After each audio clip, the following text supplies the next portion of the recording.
nakal sikit. Sekarang ini Yang Berhormat Perdana Menteri dah dapat sokongan daripada Sabah dan Sarawak tolak Barisan Nasional. Masih lagi ada majoriti. Masih ada 118. Masih ada 118. Jadi adakah ini masa PMX mengatakan bahawa cukuplah, enough is enough?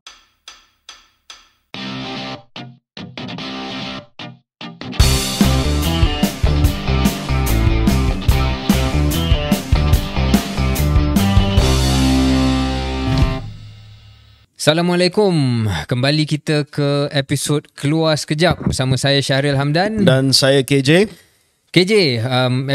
Episod lepas kita dah dapat satu sponsor. Kita dapat sponsor lagu.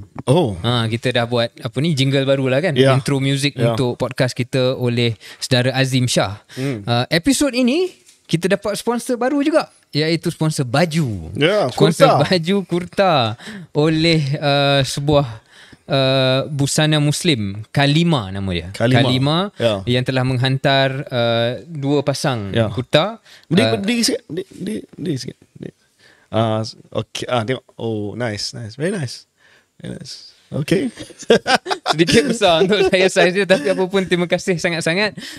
Kita dah dapat 2 episod berturut-turut ada sponsor KJ. Mungkin next week kita dapat sponsor yang lebih besar juga. Kita harap-harap ada momentum untuk Keluar Sekejap ini. Kenderaan, title sponsor. Boleh. Kasut semua. Cuma topik yang sama.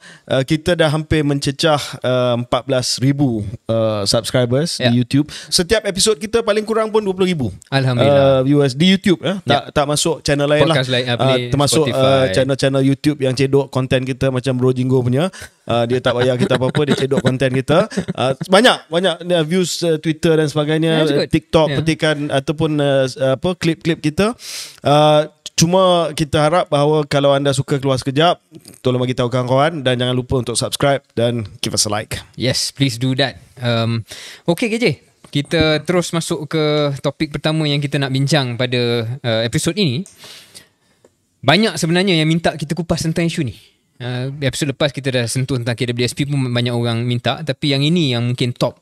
Ramai orang minta untuk kita huraikan ataupun bagi pandangan, iaitu kes Datuk Seri Najib. Bukan kes Datuk Seri Najib lagi dah, tetapi kemungkinan isu yang berkaitan dengan Datuk Seri Najib, khususnya saya dah cukup masa dah. Saya serah kepada Syahril. I have to go now. Bye. You have been very brave in sharing your opinions about Datuk Seri Najib lately, so I don't know why you're running away. In any case, khususnya kali ini kita nak bercakap tentang apa yang disebut ataupun apa yang disahkan oleh Menteri di Jabatan.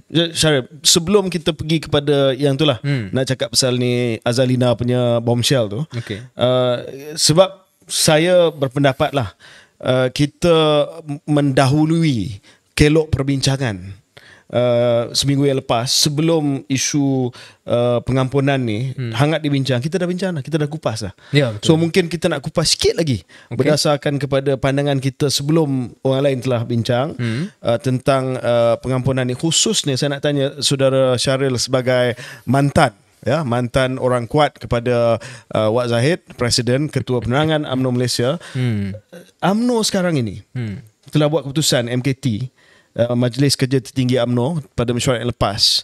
UMNO telah buat keputusan bahawa UMNO akan mohon menghadap ke bawah duli Yang di-Pertuan Agong dan mohon permohonan itu mestilah dibuat oleh keluarga ataupun peguam Datuk Seri Najib, tetapi minta supaya permohonan itu dapat dipertimbangkan oleh Yang di-Pertuan Agong.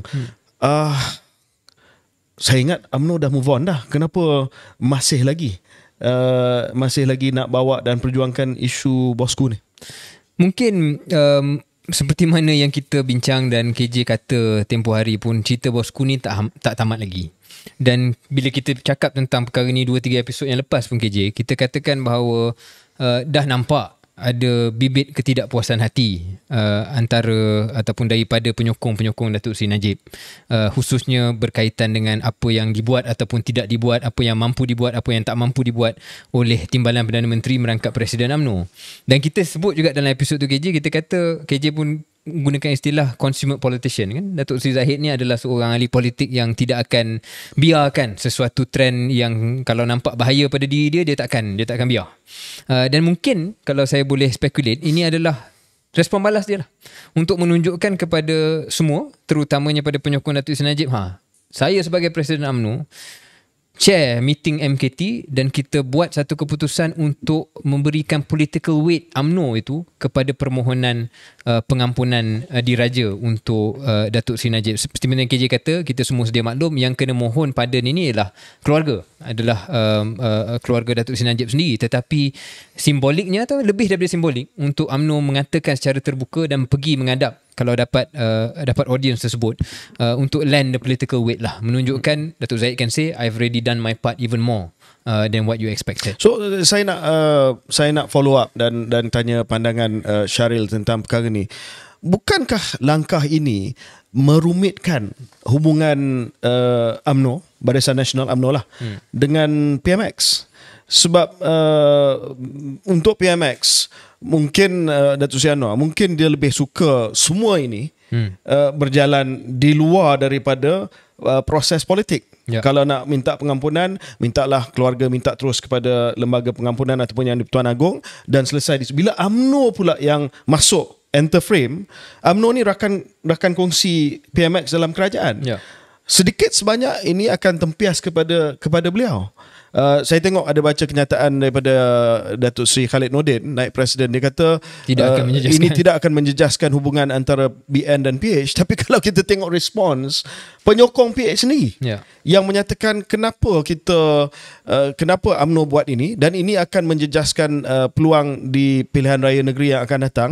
Hatta kenyataan Datuk Seri Anwar sendiri yang cuma merupakan kenyataan fakta. Beliau sebut bahawa beliau terlibat dalam proses pengampunan sebagai menteri yang duduk di dalam lembaga pengampunan, Pardons Board. Dalam undang-undang perlembagaan ada di situ bahawa menteri yang bertanggungjawab kepada wilayah persekutuan terlibat dalam Pardons Board. Itu saja yang Datuk Seri Anwar sebut. Tapi ayat tergantung itu jadi bahan serangan oleh pembangkang, kata Anwar akan terlibat dalam proses pengampunan Datuk Seri Najib. So bagi saya ini adalah sesuatu yang menjadi liability kepada Anwar. Saya setuju KJ. Dia memberikan satu merumitkan keadaan dan hubungan. Dan kalau boleh saya tambah secara ringkas, saya fikir ada 3 perkara dalam horizon, dalam ufuk masa yang akan menjadi ujian kepada political union yang kita cakap tentang PH dan juga BN dan Kerajaan Perpaduan secara khususnya. Pertama ialah kes ini. Bagaimana isu Datuk Seri Najib ni diuruskan. Kalau terlalu berat pada one way, dia jadi kesan yang begini. Kalau berat the other way, akan pergi kesan yang lain juga. Jadi itu, kalau last episode KJ kata a rock and a hard place Fahmi Fazil, saya ingat PMX pun di luah mati mak, ditelan mati bapa. Jadi perkara itu pun juga ada dalam keadaan PMX sekarang ini.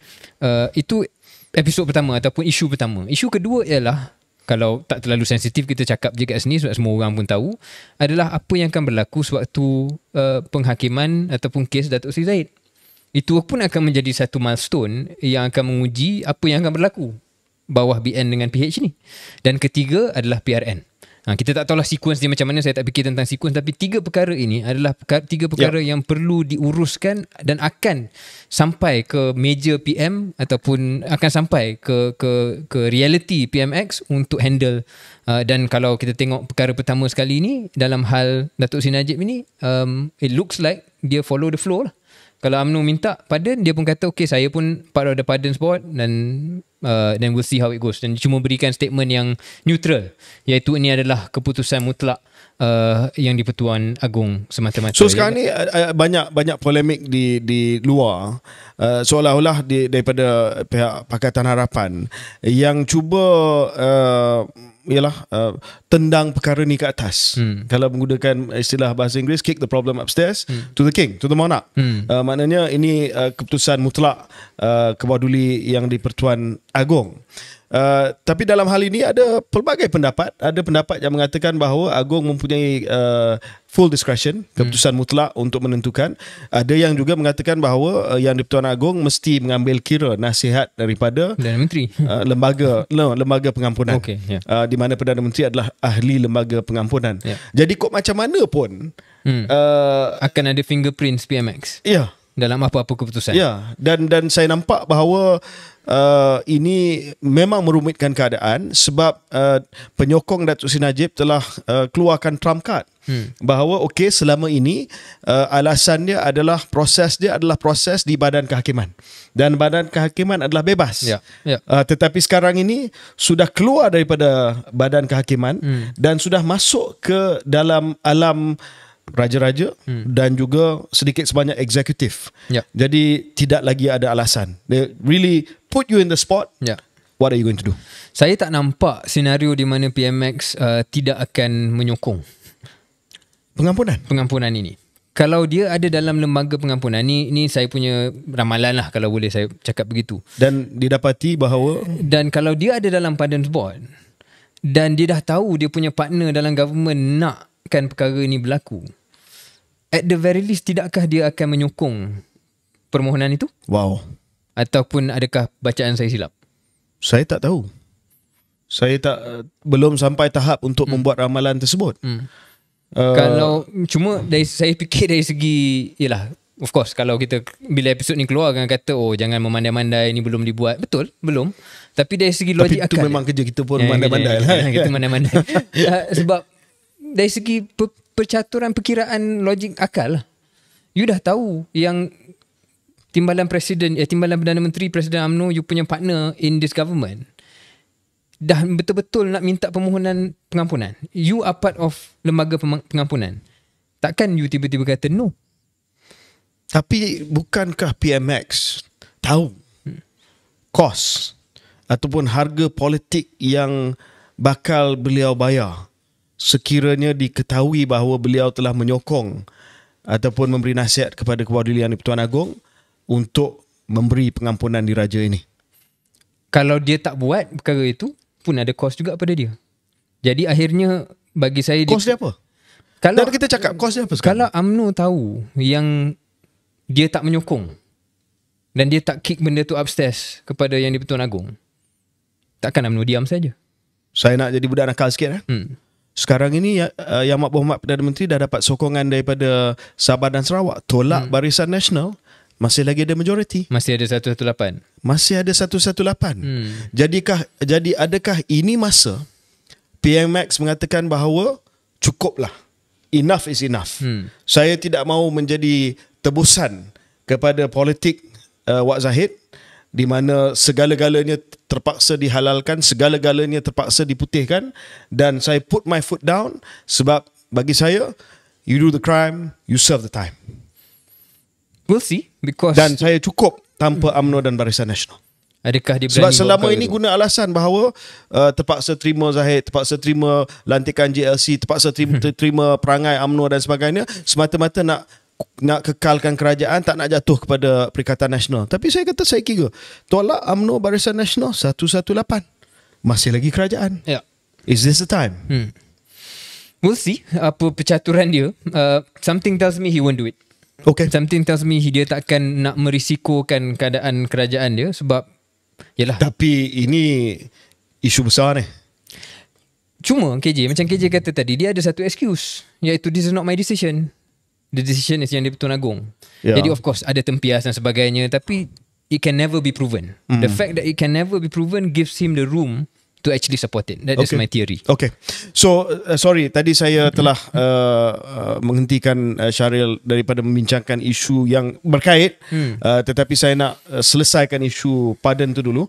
Mungkin kita break dulu dan kita akan kembali selepas ini membincangkan assault on the judiciary.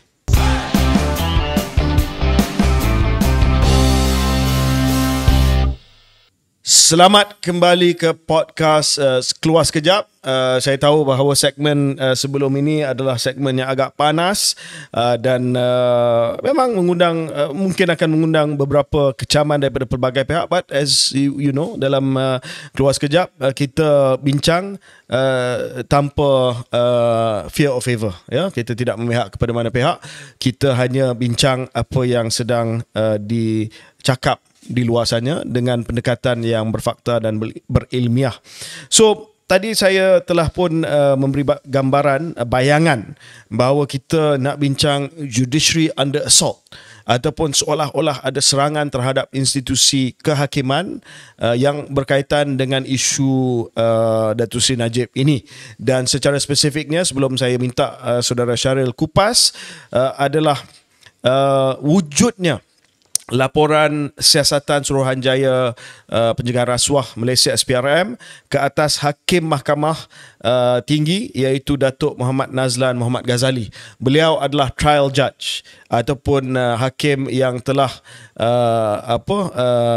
mendengar kes SRC di peringkat Mahkamah Tinggi, dan beliaulah hakim yang telah mendapati Datuk Seri Najib salah dalam rasuah menyelewengkan 42 juta dana SRC International. So, siapa yang sedang menyerang Datuk Nazlan? Apa cerita dia, Syaril? Jadi dalam hal ini KJ, kita tahu sebenarnya sudah dipertikaikan lama tentang Hakim Nazlan ini sendiri. Sewaktu dalam UMNO pun perkara itu dimainkan dan mencapai kemuncak lah apabila kes Datuk Seri Najib sampai ke penghujungnya di Mahkamah Persekutuan. Cuma yang kita bincang hari ini adalah episod terkini. Episod terkini adalah apabila Menteri di Jabatan Perdana Menteri atau Menteri Undang-Undang lah, Datuk Seri Azalina Othman, yang juga menjadi Ketua Penerangan UMNO Malaysia yang baru sekarang ini. Dan penyokong hebat dan dahsyat bosku. Ya, betul. Ya. Dan juga Datuk Zahid. Ya. Yang mana Datuk Seri Azalina, Menteri, mengatakan bahawa di Parlimen, bukan di Parlimen, minta maaf, dia mengesahkan bahawa pada surat kepada lawyer peguam Datuk Seri Najib, mengesahkan bahawa ada siasatan SPRM yang telah terdapat isu salah laku oleh Nazlan yang perlu dipertimbangkan oleh Ketua Hakim Negara. Jadi Datuk Seri Azalina secara technically lah, dia kata, I'm just replying kepada lawyer Datuk Seri Najib yang bertanya tentang hal ini, dan dia juga telah mengesahkan perkara yang sama di Parlimen. Jadi that's her defense lah. Basically apa dia kata ialah, I'm just answering a question from Parliament, I'm answering a question from Datuk Seri Najib's lawyers to confirm betul ada siasatan SPRM dan SPRM mendapati bahawa Hakim Nazlan melanggar kod etika hakim. Cuma persoalan balas yang dilontarkan oleh mereka yang tidak bersetuju dengan naratif ini adalah apa bidang kuasa SPRM untuk sebelum kita cakap soal bidang kuasa SPRM, nak balik kepada Azalina ni. Ya, dia bagi alasan bahawa dia cuma menjawab soalan. Tapi dalam politik ni kita tahulah menjawab, saya cuma menjawab soalan.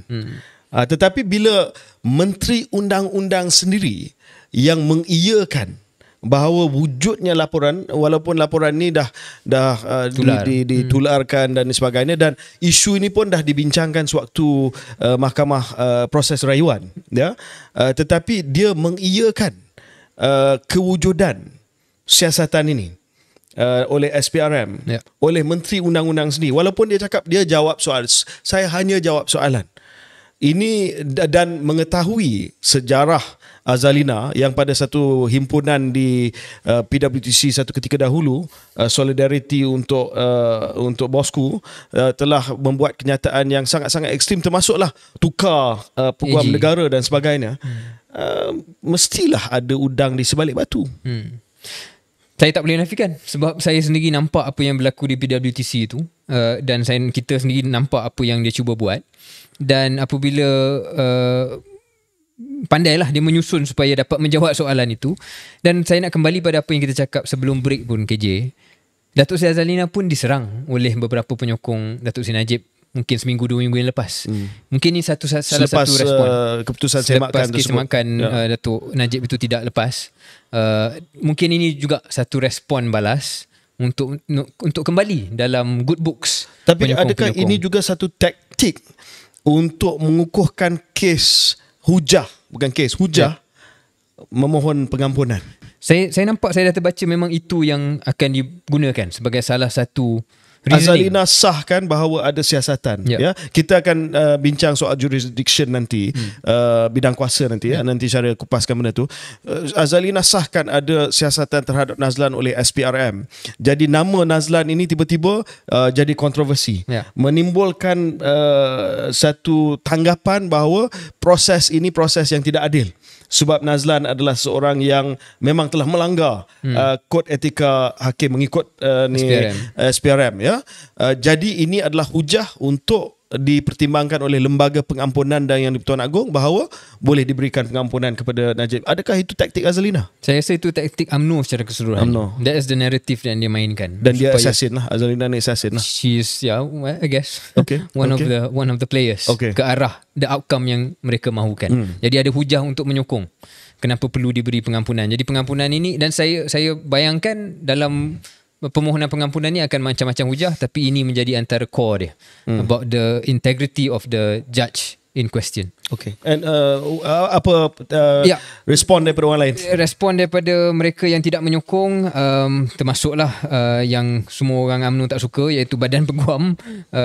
Bekas presidennya Ambiga mengatakan bahawa pada pandangan saya, campur tangan eksekutif yang jelas melampaui bidang kuasa oleh SPRM dan rancangan licik untuk menjejaskan badan kehakiman. Jadi kalau ikut Ambiga punya komen KJ, ni bukan sangat taktik untuk pengampunan, tapi juga taktik untuk menjejaskan integriti badan kehakiman. Serangan ke atas judiciary, judiciary seperti mana KJ gambarkan tadi. Semuanya kerana beberapa pelanggar undang-undang enggan bertanggungjawab. Adakah ini boleh diterima oleh Perdana Menteri Anwar Ibrahim? Jadi sudah pun membabitkan PMX sendiri, adakah beliau merestui perkara ini yang berlaku ini. Dan beberapa komen-komen yang lain, semuanya satu lagi daripada naib presiden muda Lim Wei Jet, seorang peguam yang agak aktif di media sosial. Komen dia ni tentang bidang kuasa lah. Terdapat mekanisme yang sangat khusus untuk ini. Jawatan Kuasa Etika Hakim di bawah Akta Jawatan Kuasa Etika Hakim 2010 adalah satu-satunya pihak berkuasa untuk membuat penemuan sedemikian. Maknanya dia kata it's not SPRM's job to do it. So etika hakim ini hanya boleh dinilai oleh Badan Kehakiman sendiri. Oleh Badan Kehakiman sendiri, Jawatan Kuasa Etika Hakim. Tapi takkanlah kalau isu ni soal conflict of interest, SPRM tak boleh buat siasatan. Ini siasatan saja. Dan saya difahamkan laporan ini diserahkan kepada Ketua Hakim Negara, Chief Justice. Jadi saya fikir kalau benda ni tidak digunakan sebagai alat politik pihak-pihak tertentu, then there's no issue. Because yes, MACC should have the right to investigate. They want to investigate. Dia ada investigating body kan. Lagipun dia tak bukan prosecute. Dia tak hantar kepada Jabatan Peguam Negara untuk prosecute. Dia cuma kata dalam siasatan SPRM kita dapati bahawa ada pelanggaran conflict of interest dan sebagainya. Dan saya ingat dalam siasatan apa-apa kes jenayah sekalipun, bila satu badan yang menyiasat itu menjumpa perkara-perkara yang mungkin bawah bidang kuasa agensi lain, dia akan hantar ke agensi lain. So dalam hal ini saya kurang setuju jugalah dengan komen yang kata SPRM telah jalankan tugas seperti jadi ini bukan salah SPRM. Ini sama ada benda ini sebahagian daripada taktik ataupun strategi yang lebih menyeluruh, yang menjejaskan badan kehakiman, yang menjejaskan integriti institusi-institusi dalam kerajaan dan eksekutif itu sendiri yang kita bincangkan ini. Saya percaya bahawa ini merupakan isu saya tegaskan bahawa ini assault on the judiciary. SPRM telah menjalankan tugas mengikut akta SPRM, tetapi SPRM sendiri tahu bahawa ini bukan bidang kuasa SPRM, sebab itu tak teruskan untuk mengambil tindakan, diserahkan kepada Ketua Hakim. That's proper. Cuma why was it leaked? Kenapa benda ni dibocor? Kenapa benda ni dijadikan asas untuk melemahkan Badan Kehakiman, untuk mempertikaikan Datuk Nazlan dan untuk menjadi asas kepada pengampunan bagi bosku. So bagi saya ini adalah perkara yang serius. Sebab ini adalah satu usaha yang undermine, mempertikaikan institusi-institusi pentadbiran negara. Dan slippery slope lagi je. Benda ni slippery slope. Dia bila kita menggunakan apa saja taktik untuk mencapai sesuatu matlamat, tetapi kena fikir juga apa kesan jangka panjang dia. Apabila benda ini menjadi satu precedence, a lot of things can go wrong. dan itu yang kita harap tidak sampai ke tahap itulah. Ya, tapi kalau kita tengok kepada suara-suara ekstrim dalam UMNO, saya agak kesal, ya. Sebab bukan hanya soal pertukaran peguam negara, malah pertukaran badan kehakiman itu sendiri sudah pun berbunyi daripada UMNO. Walaupun UMNO pada waktu ini menganggap bahawa kebebasan Datuk Seri Najib bosku adalah sebahagian daripada perjuangan parti, itu terserahlah kepada UMNO, tetapi janganlah matlamat itu sampai meruntuhkan institusi kehakiman negara. Ya, dan tak semestinya kita kata begitu, kita mengatakan bahawa hakim semua ni adalah maksum. Itu pun selalu kadang respon yang kita dapat balik. Of course. Kita nak pertahankan integriti sistem itu, tapi tak bermaksud kita katakan tak ada siapa yang boleh disiasat. Tidak, kita kata SPRM siasat pun tak ada masalah. Sure. Tapi it's not about that. It's about how it's being used. Okay, so kita berhenti seketika dan kita kembali untuk segmen yang terakhir. Ini pujian. Tadi kita banyak mempertikaikan Menteri Undang-Undang kita, tapi ini pujian pula, iaitu pemansuhan hukuman mati mandatory. Well done, Azalina.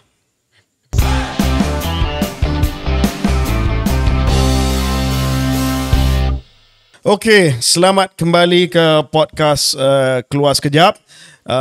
Syaril dengan saya, kita bincang juga format kita. Jadi setiap minggu kita ada 2 podcast. Kita cuba podcast yang pertama tu agak panjang sikit, dan podcast yang kedua compact sikit lah, ya. Jadi kalau podcast yang pertama yang telah drop beberapa hari yang lepas hampir sejam, yang ini kita nak cuba kurang daripada 40 minit kalau boleh lah. Kalau boleh, ya? Kita tengok so we have a LP version and a single version. Sebelum kita berhenti tadi, tadi kita banyak bincang soal isu bosku, pengampunan, peranan yang dimainkan oleh Menteri Undang-Undang dan Reformasi Institusi Azalina Osman Said dalam nada yang agak negatif, tapi benda yang bagus kita acknowledge, bagus. Dan salah satu benda yang telah menjadi topik kajian think tank yang ditubuhkan oleh saya dan Syaril pada tahun 2018, dan kita mula kajian ni pada 2019, adalah pemansuhan hukuman mati mandatory. Ya, untuk makluman pendengar, ini signifikan kerana rang undang-undang yang telah pun diluluskan di Parlimen baru-baru ni, yang telah dibentangkan oleh kerajaan dan telah pun dibahaskan oleh beberapa ahli Parlimen, bermaksud bahawa untuk kesalahan-kesalahan seperti melepaskan tembakan senjata api, menggunakan ataupun kesalahan-kesalahan mengedar dadah yang tertakluk di bawah Akta Dadah Berbahaya, dan beberapa lagi kesalahan-kesalahan yang untuk waktu ini dia hukumannya satu saja, wajib gantung. Dia tidak memberi budi bicara kepada hakim, walaupun ada usaha selama ini untuk memberi budi bicara kepada hakim, tetapi masih lagi mengekang hakim daripada menggunakan discretion, iaitu memberi hukuman yang berbeza, iaitu biasanya hukuman penjara seumur hidup. Tetapi dengan pemansuhan ini ataupun dengan pindaan kepada undang-undang dan juga RUU pemansuhan hukuman mati mandatory 2023, maka tidak lagi ada hukuman mati mandatory. Pertama, yang saya nak jelaskan, ramai yang kata, dah tak boleh ada hukuman mati. Jadi mereka yang bermaharajalela menjadi pengedar dadah dan sebagainya, mereka terlepas begitu saja. Bukan. Ini adalah memberi kuasa budi bicara kepada hakim untuk memberi hukuman yang lain. Hukuman yang lain, contoh penjara seumur hidup. Ya, dia tidak automatik hantar untuk digantung. Kerana apa? Kerana pertamanya banyak negara pun telah menghapuskan hukuman mati. Tapi kita di Malaysia, kita masih lagi kekal hukuman mati. Hakim boleh kata dalam kes yang ini berat sangat, hukuman mati terus. Ya.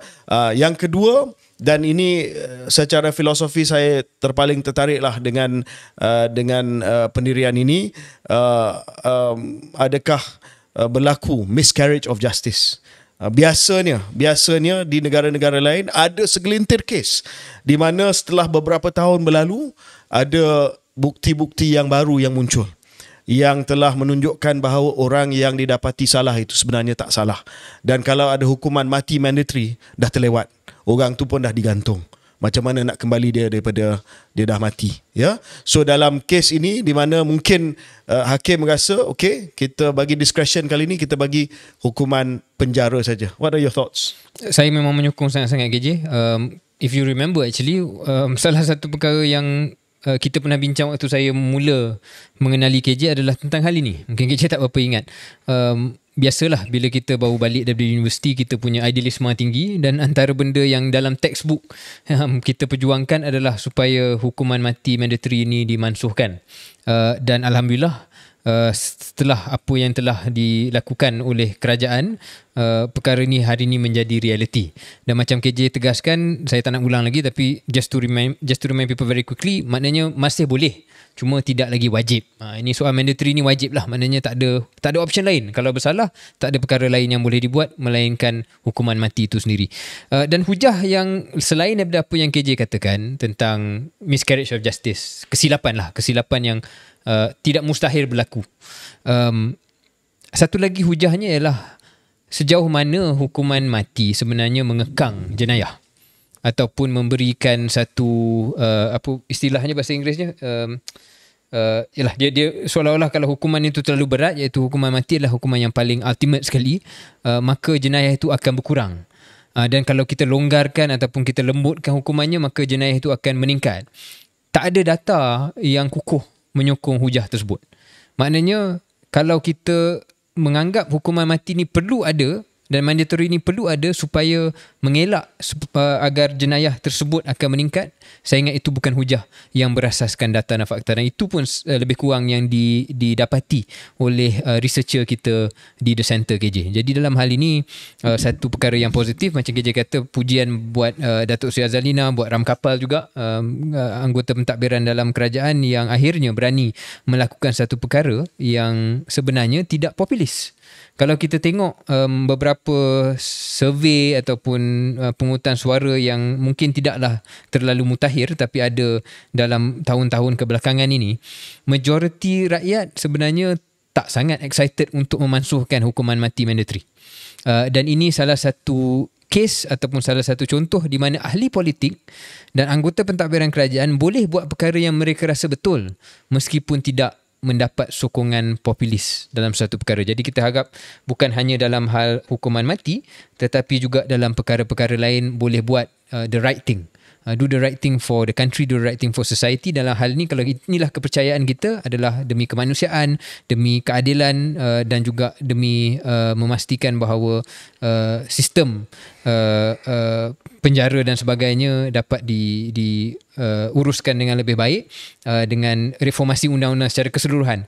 Maka buatlah perkara itu dan tidak hanya mengambil pendekatan yang keras, kerana pendekatan keras mungkin mendapat popular support tapi it's not good for the outcome that you want. Yang kita bincang juga perkara ni, lompat sikit KJ kepada isu dadah tempoh hari kan, bila kita kata tentang hukuman yang terlalu berat juga diberikan kepada pesalah-pesalah dadah yang kita hujahkan supaya ia dilembutkan sedikit. Okey, terima kasih Syahrir. Saya setuju dengan apa yang Syahrir sebutkan tadi. Cuma saya ralat sikit nak perbetulkan dalam meluluskan rang undang-undang ini, alternatif kepada hukuman mati mandatory adalah pemenjaraan sebanyak 30 hingga 40 tahun. Jadi bukan lagi sumur hidup lah, ya. Bukan lagi sumur hidup, tetapi tempoh masa yang agak panjang lah, ya. Jadi tapi yang penting adalah budi bicara tu diberi kepada hakim. Jadi dalam konteks ini saya ucapkan tahniah kepada kerajaan dan juga tahniah kepada kerajaan kerana telah meluluskan moratorium kepada kepada suicide ataupun percubaan bunuh diri dianggap sebagai jenayah. Ya, sebab waktu saya Menteri Kesihatan, memang saya telah push supaya percubaan bunuh diri ini tidak dianggap sebagai jenayah. Sekarang ini percubaan bunuh diri adalah jenayah di bawah undang-undang kita. Orang yang cuba bunuh diri tidak dianggap sebagai pesakit tetapi dianggap sebagai penjenayah. Jadi memang bagi saya lah, dan mengikut sains dan fakta dan evidence yang kita ada, ini bukanlah cara kita melayan orang yang ada masalah sampai tahap nak bunuh diri. Tapi pada waktu itu KDN bertegas untuk tidak setuju dengan pendirian daripada KKM. Kali ini saya ucapkan tahniahlah, apa yang tak dapat kita buat dulu dapat dilaksanakan oleh kerajaan. Credit where credit is due. Dan kerajaan ini telah memutuskan supaya ada moratorium, ya. Jadi mereka yang cuba bunuh diri tidak akan dianggap sebagai penjenayah sehingga undang-undang dipinda kemudian hari dan dikeluarkan sebagai jenayah nanti. Okay, so kita dah selesai bincang isu-isu. Mungkin kita nak buat Q&A sikit. Boleh. Q&A session sebelum kita mengakhiri episod kali ini. Kita keluar balik ni Q&A. Saya pergi dulu. Okay. Ya. Bagaimana perancangan Keluar Sekejap untuk buat live tour podcast? Ditanya oleh @tuah7. Kita akan buat live tour podcast Keluar Sekejap dan kita sedang susun tarikh dan lokasi, dan formatnya seperti ini. Tapi kita akan buat di depan audience, dan kita akan jemput audience untuk turut serta dalam podcast bila mereka tanya soalan dan sebagainya. Jadi stay tune untuk tarikh dan lokasi jelajah Keluar Sekejap nanti. Okay, yang saya scroll ni tengok soalan yang best ni, Callum Wilson or Marcus Rashford? Ya, dah tentulah kalau tanya saya Callum Wilson, walaupun saya lebih teruja melihat Alexander Isak sekarang ini, the other striker from Newcastle. KJ, do you rate Marcus Rashford much at all, ataupun it's just a one season wonder? Oh no. Saya penyokong tegar Marcus Rashford. Bukan sebab hanya dia hebat di atas padang, tetapi apa yang dia buat di luar padang. Usaha beliau memperjuangkan soal kelaparan, hunger, poverty dan sebagainya, sebab beliau dibesarkan dalam keadaan sentiasa lapar, sebab tak cukup makan. I think saya percaya kepada sukan ini sebagai satu wadah, satu force yang lebih besar daripada apa yang berlaku di atas padang. Okay. Dalam nada yang sama, from Navish Nair. Thoughts on the Road to Gold initiative under KBS. How is it similar, different with previous plans? Ini adalah perancangan yang terbaru daripada KBS dan juga Majlis Olimpik Malaysia yang diberikan nama Road to Gold, ya, sebab kita belum lagi pernah menang pingat emas di Tamasya Olimpik. Tamasya Paralimpik dah menang 3. Tamasya Olimpik belum lagi. Dan prestasi yang paling hebat kontingen Malaysia di Tamasya Olimpik adalah pada tahun 2016 di Rio de Janeiro, Brazil, di mana kita telah merangkul 5 pingat, 4 perak dan 1 gangsa di bawah Menteri Belia dan Sukan Saudara Khairi Jamaluddin pada waktu itu. Prestasi yang terhebat dalam sejarah, hebat dan dahsyat. Cuma sekarang ni kita nak dapat the gold medal, ya. It's a good plan, of course. Saya tengok structure dia macam dulu juga, telah menyenarai pendek beberapa atlet yang akan diberi penekanan tambahan dari segi kejohanan, dari segi exposure, dari segi sains sukan, dari segi kejurulatihan dan sebagainya. Tetapi execution ni sangat penting, dan saya harap mereka akan kekalkan konsistensi dan peak pada waktu yang tepat. Kita bernasib baik di Rio, walaupun tidak dapat pingat emas, tetapi semua atlet kita 3 di pingat perak badminton, 1 pingat perak sukan terjun, dan 1 lagi pingat gangsa basikal Azizul Hasni Awang telah peak pada waktu yang tepat. Okey, soalan lagi daripada saudara Khaidir. Khaidir ni saya kenal orang ni. Dia tanya, serangan Israel, kita setakat bakar bendera saja dan keluar kenyataan kecam. Seolah-olah macam benda itu tidak mencukupi dah. Okay, pada pandangan saya, biasalah ini perkara yang memang menyayat hati dan membuat kita marah. Tapi setiap Ramadan hampir akan ada serangan oleh rejim Zionis Israel, khususnya pada Masjid Al-Aqsa. Dan setiap kali juga pertubuhan sama ada politik ataupun NGO akan menyuarakan dan menzahirkan rasa marah. Biasanya dengan demonstrasi, waktu dalam Pemuda UMNO pun kita buat yang sama. Sekarang ni Pemuda UMNO pun buat benda yang sama. Kita bakar bendera ke tak bakar bendera ke, tapi method dia sama dan tak ada apa yang berubah. Tapi itulah realiti dia. Bukannya satu perkara yang kita boleh selesaikan sendiri, apatah lagi sebagai sebuah badan pertubuhan politik. Cuma dalam hal tertentu, selain daripada isu diplomasi, selain daripada tekanan-tekanan lain, ada kalanya penting untuk kita menzahirkan rasa itu ataupun solidariti itu, kalaupun ia tidak sebenarnya mengubah the situation on the ground. You know, ini satu topik yang sangat-sangat besar lah. Yalah, yang mungkin memerlukan episod yang tersendiri ya. Tetapi saya melihat bahawa mungkin solidariti negara-negara Islam terhadap isu ni semakin terhakis. Apabila hubungan negara-negara tertentu sudah pun dijalin dengan Israel, negara-negara Islam di Teluk dan Timur Tengah, dulu tak ada hubungan langsung, sekarang ni dah ada hubungan. Bila itu berlaku, maka kepentingan lain akan masuk dalam equation dia. Contohnya kepentingan ekonomi, kepentingan perdagangan, kepentingan militeri. So saya melihat sejak kebelakangan ni saya sangat kecewa lah, sebab saya sebagai Ketua Pemuda UMNO Malaysia dulu, dari segi demonstrasi saya lah ke depan. Beberapa tahun, saya rasa 10 tahun lebih saya yang ke depan. Sekarang ni tugas Ketua Pemuda sekarang ni ya. Tetapi saya buat bukan hanya sebab saya Ketua Pemuda UMNO untuk tujuan politik, sebab saya percaya kepada isu ni. Dan you know, I have nothing but the worst things to say about the Israeli government. Kerajaan Israel yang sedia ada, kerajaan yang kejam, kerajaan yang perlu ditentang.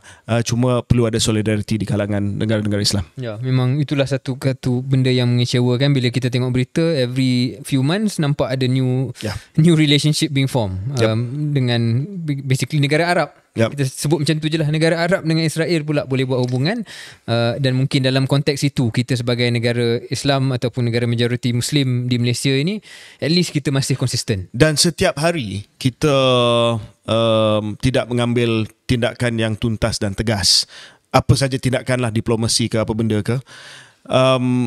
Negara Palestin yang dijanjikan satu ketika dahulu tidak menjadi realiti. Setiap hari Syaril, settlement Israel, perkampungan baru Israel akan bertambah 1 inci, 1 meter, 1 kilometer, sehingga satu hari nanti dah tak ada dah tempat untuk rakyat Palestin. Okay, think that's enough for this episode. We'll be back after this. Take care.